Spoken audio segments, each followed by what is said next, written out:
জুলাই জুড়ে হত্যাযজ্ঞ চালাতে কি করেছিলেন শেখ হাসিনা তা যখন ট্রাইব্যুনালে তুলে ধরেন চিফ প্রসিকিউটর, তখন এজলাসে পিন পতন নীরবতা।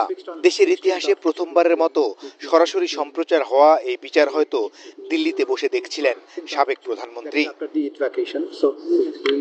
শুরুতে আওয়ামী লীগের দুঃশাসন, ফ্যাসিবাদী হয়ে ওঠার প্রেক্ষাপট তুলে ধরেন চিফ প্রসিকিউটর।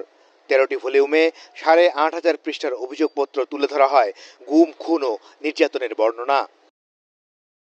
135 পৃষ্ঠার আনুষ্ঠানিক অভিযোগে বলা হয় অপরাধের নিউক্লিয়াস এবং অপরাধীদের প্রাণভ্রমরা ছিলেন শেখ হাসিনা।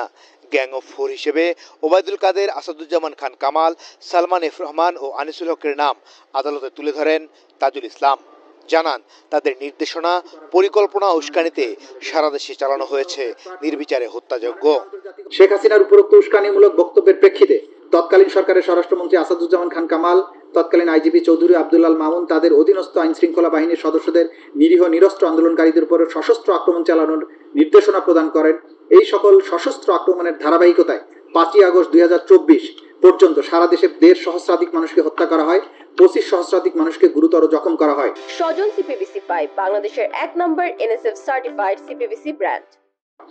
আনুষ্ঠানিক অভিযোগে আরো বলা হয় রাজনৈতিক সিদ্ধান্তে আওয়ামী লীগ, যুবলীগ, ছাত্রলীগ ও 14 দল যে মানবতা বিরোধী অপরাধ করেছে তাতে সন্ত্রাসী সংগঠন তাদের বলা যায়।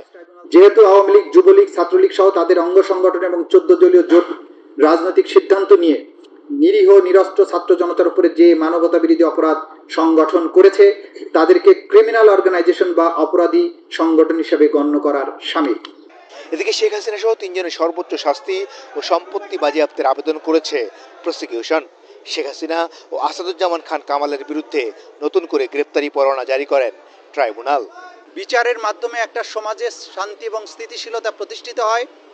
আগামীর বাংলাদেশ যে অন্ধকার অতীত থেকে বেরিয়ে এসেছে এবং বাংলাদেশ যে নতুন করে পুনরুজ্জীবনের স্বপ্ন দেখছে, এই বিচার শেষ হওয়ার মাধ্যমে সেই পুনরুজ্জীবনের স্বপ্ন বাস্তবায়ন হবে বলে আমরা বিশ্বাস করি। চিফ প্রসিকিউটর বলেন প্রতিশোধমূলক নয়, বিচার হবে প্রমাণ নির্ভর, যেন নতুন বাংলাদেশে আর ফ্যাসিবাদী এই শক্তি ফিরে আসতে না পারে। আপনাদের সবাইকে ধন্যবাদ।